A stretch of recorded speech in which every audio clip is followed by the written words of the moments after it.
Let me start with a question. How do you beat a company that spends billions of dollars to get in front of customers before the agent ever does? How do you beat an algorithm that works 24 hours a day, never sleeps, never gets tired, and never gets discouraged? Well, here's the good news. You don't. You don't beat Zillow at their game. You beat Zillow at your game. And your game is something technology will never replace. Your game is relationships. I'm Wes Gillian. I've been selling houses for a long time. It used to drive me nuts when a client would text me the link to a Zillow listing and say, hey, can we go look at this house? I'm like, I've got a website. I've got an app that's branded to me. Why are you using Zillow? But now it's one of my favorite things because think about what happened. Your client was interested in a house. They went on Zillow, but instead of reaching out to the Zillow agent, they reached out to you, or in this case, me, and wanted to see the house. I basically just circumvented Zillow altogether. So let me give you a simple guiding philosophy. Zillow is in the lead business, but you are in the people business. Zillow sells attention. You earn trust. Zillow sells data. You build relationships. And if you ever forget that, you will always be feeling like you're losing. But the moment you remember it, you start to win. NAR does a survey of home buyers and sellers every year. I take a close look at that.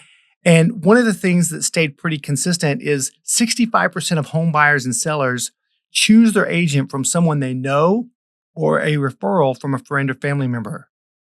And that's pretty consistent, 65 to 68% every year. What that means is all of these Zillows, Homes.com, Realtor.coms, all the lead generation email nonsense that you get out there is all trying to go after that other 35% where all the competition is. When the 65% is open waters. So here's what most agents do. They wake up every morning worried about leads. Where am I going to get my next lead? How am I going to compete with Zillow? How do I get in front of buyers? And they live in stress. But the professional lives in strategy. The professional understands something powerful. The best lead is the one that already knows you. There was an agent who came to me a couple of years ago and said, hey, Wes, I'm frustrated. I can't compete. Zillow gets all the buyers, and I don't want to pay for Zillow leads. And I asked him, how many people do you know? He said, what do you mean? I said, how many people know you, like you, and trust you? He said, I don't know. I said, well, there's your problem. You don't have a lead problem. You have a relationship problem. Because when someone needs to move, they only go to Zillow first when they don't have a tight relationship with an agent already. They prefer to go someone they trust first. Let me give you some rules if you want to beat Zillow. Rule number 1, become known before they need you. Most agents will wait until someone raises their hand. And once they've raised their hand, they're in that 35% shark-infested water where most of the competition is. The professional becomes known before the hand goes up. They don't wait for business. They plant seeds.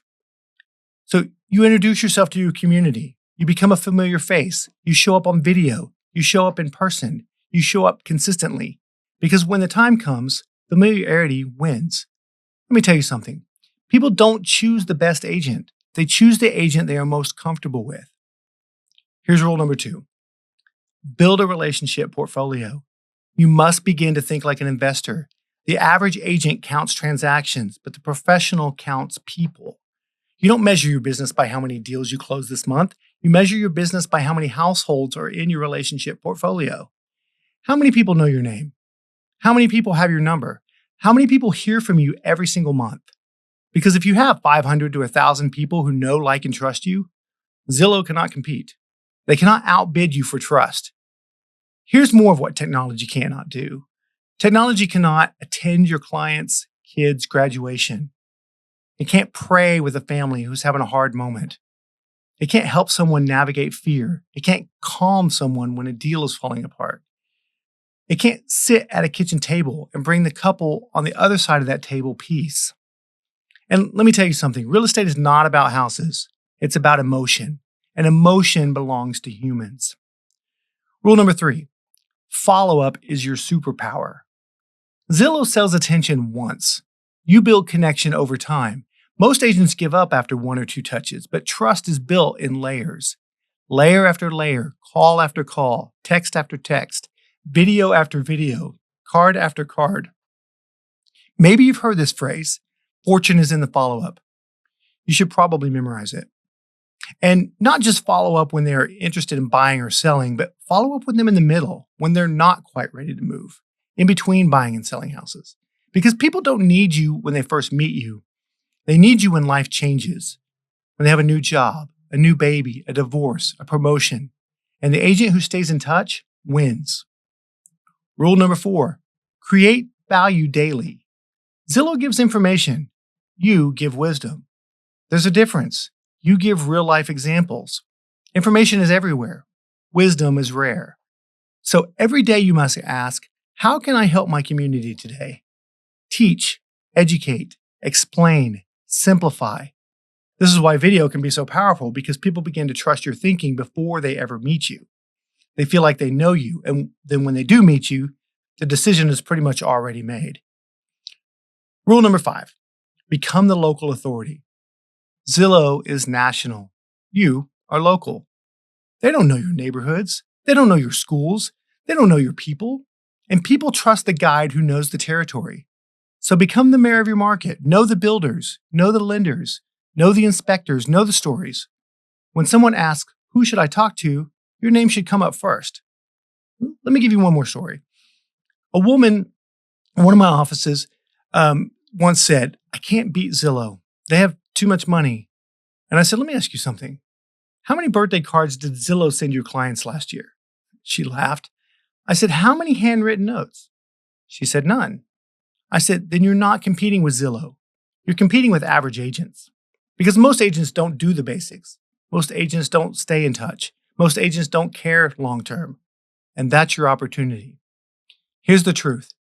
Technology raises the bar, but it also clears the field. The average agent will be replaced, but the relational professional will thrive. Because the future belongs to those who combine technology, systems, and human connection. Rule number 6, stop trying to get strangers to marry you. Most conversations I have with other agents, most lead generation programs out there, they're all about how to get a stranger to do business with you. You should definitely meet strangers. If you have a spouse, they were a stranger once, but I doubt you asked them to marry you on the first date. Of course, you may be the exception, but that brings up another point. How many agents does the average person know? 3, 5? So if the average person knows 3 to 5 agents, how does Zillow have any business at all? You know why? Because the average agent that these people know aren't staying in touch with them. They're not there when they're ready to be, when they're needed. Let me close with this. The question really isn't, how do I beat Zillow? The question is, how do I become so valuable, so trusted, so connected that my clients and future clients would never think of going anywhere else? Because when someone trusts you, they don't shop. Oh, they shop for a house, but not for an agent. They don't shop, they don't compare, they don't price, they call. And when they call, you win. So starting today, ask yourself, how many new relationships did I start? How many did I deepen? How many did I serve? Because your business is not built on leads, it's built on people. And in this business, people will always beat platforms.